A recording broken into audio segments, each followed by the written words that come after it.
If you enjoy Marvel Snap like me, then Project O is the perfect game for you, as it is a modern TCG that truly takes a giant leap forward in defining the genre. Now, TCGs in my opinion have been stale for a very long time, as the Hearthstone era came to an end over 5 years ago, but modern TCGs like Project O are now finally reviving the genre, in my eyes at least, with fast-paced, deep strategic gameplay that is fast to learn but hard to master. Now, in this guide, I will explain the basic layout of the game, its mechanics and structure, and take you through the core mechanics of the deck building as well. After this, we will go over some advanced tactics so you can start winning every game against the noobs who haven't yet watched this guide. The first thing you need to understand is the game board itself. Now, once you first get into a battle, you'll see there are 3 lanes for each player. They each have 20 HP. You can see that by the little shield barrier on each side of the board. Now, each lane itself has a unique effect that makes every match feel unique. These will open up on turn 1, 2, and 3. Each player also has a hero in their corner representing their player health. The hero doesn't really do anything else besides that, except it'll be a big cosmetic component of the game moving forward. Now, the rules are very, very simple. The first player to destroy a lane twice wins the game. Once you destroy a lane once, it will come back with double of the health. If you can destroy the exact same lane twice, that is perfectly fine. The point is, you need to destroy any lane twice. Now, they're trying a few different rule sets for this, but currently each player starts with 6 cards and then draws 1 per turn, or they start with 3 cards and draw 2 per turn. Depending on their energy, you can play as many cards as you want each turn. The maximum hand size I think is 7 or 8, so really you can play all 7 or 8 cards in a turn. Maybe you play a card down that gives you another card in your hand, you can play that as well, as long as you have the energy to support it. Now, don't forget that although this all seems really simple, there are some advanced tactics I will reveal at the end of the video. So please like and subscribe for more crypto gaming content and guides.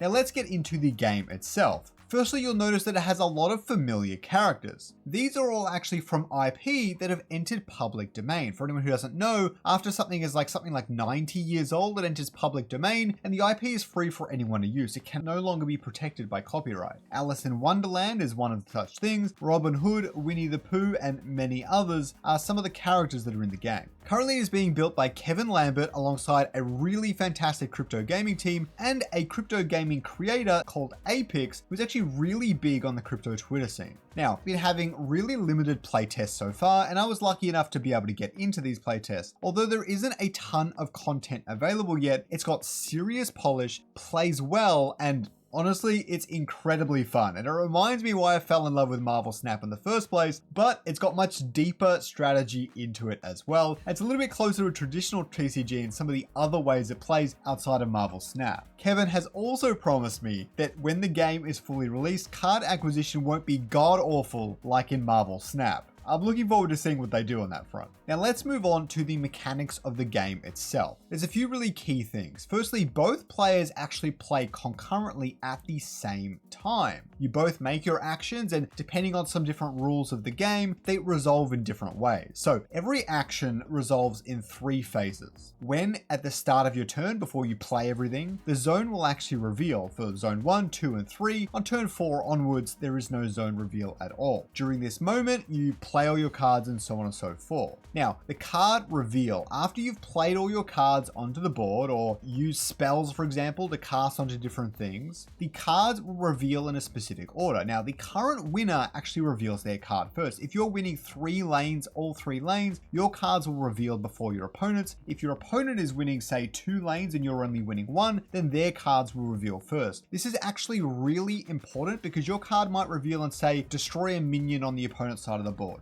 But this does not count for anything that hasn't been flipped over yet. So anything that hasn't flipped over might have been a minion would actually be immune to this. But this goes both ways as well. There's some effects that would actually benefit you more if your opponent hasn't revealed their cards yet. For example, if they have a card that's going to do the 2 damage to your entire board, I think it's called Rain of Arrows, and your cards haven't revealed yet, then you're going to be safe from that. Or if it's going to do that damage, but your card reveals and gives everyone a shield, then they're going to then negate the damage from the arrow. So it goes both ways, and it's an important part of playing the game. After that is combat resolution. Now, normally in gameplay, this resolves from left to right. The card on the very left of the board does their combat first, and so on. Now, some cards actually reverse this, either permanently or for one turn, and it's especially important when someone is close to victory, since if you're about to destroy the middle zone, but your opponent's about to destroy the left zone and then the right zone, and maybe they already have 1 point, if they destroy that left zone first, you lose before you destroy the middle zone, because combat resolves from left to right. If you see in one of the regions pops up and it's Wonderland, this is one of the regions that actually reverses combat for pretty much the rest of the game unless you change that zone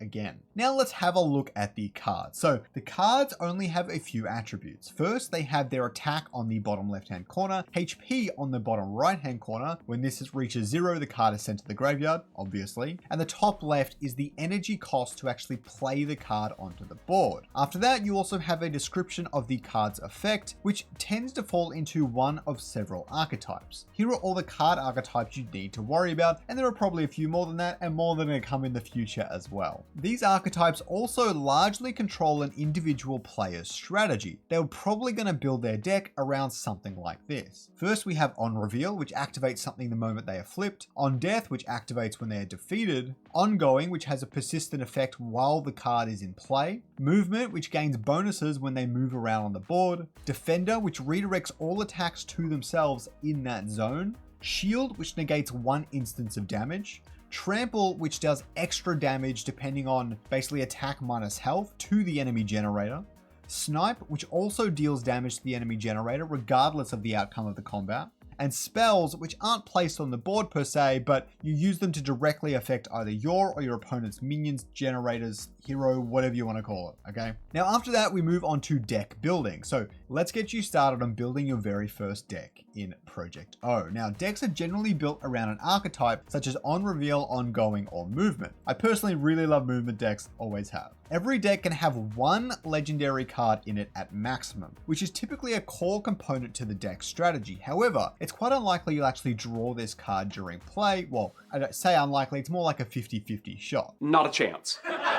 Now, after the deck is built, something I didn't realize at first was 2 copies of every single card is actually added to the deck to be used during gameplay. For example, if you add the Bandersnatch to your deck, 2 will actually be in your deck when you play the game, except for legendary cards, which will only have 1 of them in the deck. So you can see that there's less legendary cards than everything else, and so you have a lower chance to draw it every game. Now, my recommendations for building a deck are simple. Build a linear energy ramp. For example, you might want a few 1-cost cards, maybe 2 2-cost cards, and so on. You don't want too many low-cost or too many high-cost cards in your deck. Depending on the strategy, this can change, but I would keep with that for now. And then once you get a hang of the game, you can start exploring further. Now, depending on the deck type, ensure you also have sufficient card draw. For example, Move, for some reason, has a lot of movement-based cards that are really low cost, which means you're going to be playing them all, and you're going to run out of cards in your hand. So you want enough cards so that you can draw more cards throughout the game. Basically what I'm saying is if you run out of cards, it is game over. It's very hard to play against an opponent when they have more cards than you. This goes for pretty much every TCG ever made. Now, the other thing is don't build a deck that relies too heavily on drawing 1 card. If drawing your legendary or drawing a 7 or 8 cost card